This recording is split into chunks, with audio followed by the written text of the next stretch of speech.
তারা সব পালিয়ে গেছে রাত্রে। তারা তো সত্যকারের মানুষ হইতো, তারা পালাইতো কেনে? তারা তো সত্যকারের মানুষ হইতো, তারা পালাইতো কেনে? তারা পালাইতো কেনে? তারা কিন্তু ঘর পালায়া এই ডেড বডি পালাই তারা সব বাকছে। যেমন প্রশাসন আছে যে তারা সবাই ভাগে গেছে।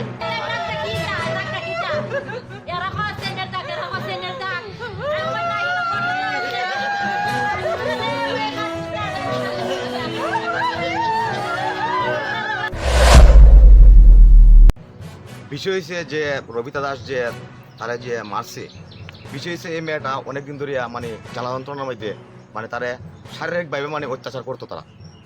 হ্যাঁ, যে তার নামটা কি আছে জামাইর নাম প্রণব কুমার দাস। হ্যাঁ, কদিন পরে পরে ফোন করে কইতো, হ্যাঁ কদিন পরে ফোন করে যা তোর বাবার ঘর থেকে টাকা লইয়া, তোর বাবার ঘর থেকে টাকা লইয়া মারপিট এরকম ধরনের মারপিট করতো। কোনো সময় নিয়ে দিছে, তার অনেক টাকাও দেওয়া হয়েছে। তার মেয়ের বাবা মেয়ের মা কিতা করবো, মেয়ের মায়ের টাকা দিছে।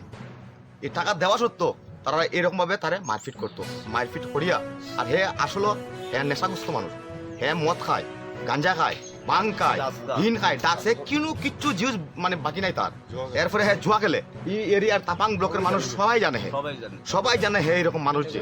কিন্তু কি করবো, দুর্ভাগ্য আমার বাতি তার কাছে বিয়া দিছি, এখন আনতেও পারে না।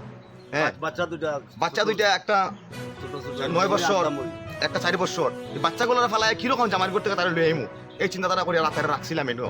কিন্তু হে যে এইরকম ভাবে যে তাইরে যে গলা মাঝে রশি লাগাই যে মারবো, মানে নিজেও ভাবছি না। আমি গেছি 5 মিনিট পরে ঘরের অবস্থা গিয়ে দেখি, ঘরের হলুদ মরিচ লবণ মাছ এই সব সম্পূর্ণ ফড়ে রয়েছে রান্নাঘরে ফড়িয়া। এই যে তারা যে পিছন দিকে রশি লাগাই যে টানছে, যে অনেক সময় উড়াউড়ি হয়েছে। কমসে কম 10-15 মিনিট ঘরের মধ্যে এর রশি লাগাই উড়াউড়ি করছে। মানে তার রবিতা দাসের এদিকে চিত, এদিকে চিত, তারপরে হলুদ লাগাইল, তারপরে এদিকে লাগাইল, বুকের কাপড় কিচ্ছু না, মানে চুল একদম এলোমেলো। মানে এটা একদম নিঃশ্বাস ভাবে হ্যাঁ মানে এমন ভাবে খুন করছে। মানুষ কখনো এরকম ভাবে ধরনের খুন করতে পারে না, নিজের স্ত্রীকে এরকম ভাবে কখনো খুন করতে পারে না। আমি প্রশাসনের কাছে একটি দাবি করছি। তখন আমরা প্রশাসনের কাছে খবর দিয়েছি, প্রশাসন এসেছে। প্রশাসন এসে সকালে ম্যাজিস্ট্রেট এসেছে। প্রশাসন এসে করে উনিকে নিয়ে গেছে পোস্টমর্টমে। সদর থানা এসেছে, পোস্টমর্টম নিয়েছে, পোস্টমর্টম করেছে।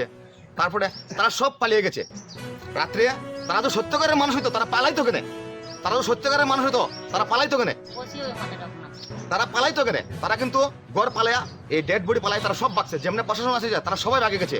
আমরা যদি ইচ্ছা করতাম, আমরা ইচ্ছা করলে কিন্তু আমরা নগদ কিন্তু তারা কিন্তু মারতে পারি। কিন্তু আমরা প্রশাসন মানে বাধ্য, আমরা আইনে হাতে নিতে পারবো না, যা করে প্রশাসন করবে। কিন্তু আমরা ইচ্ছা করে তারা আমরা মারতাম পারি, কিন্তু প্রশাসন আইছে তারা সব বাগিয়ে গেছে। তারা তো সত্যকারের মানুষ, তারা বাঁচতো কেনে?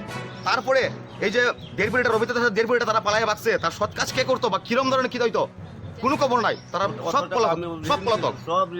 তারপরে এই পলাতক পোস্টমর্টম করে আসিয়া এই লাশ দেহটা মেয়ের বাবা শ্মশানে দাহন করে এসেছে।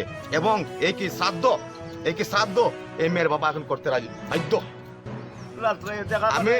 আমি প্রশাসনের কাছে একটাই জিনিস দাবি করছি যে তার কঠোর সাজা হোক। এইভাবে স্ত্রীকে কেউ মারতে পারে না এই জগতে। সংসার আমি আজ পর্যন্ত শুনছি যে এইভাবে যে রশিদে করে নিজের স্ত্রীকে মারে। আমি তার কাছে প্রশাসনের কাছে আমার একটা অনুরোধ, কঠোর সাজা পাক, তার ফাঁসি হোক।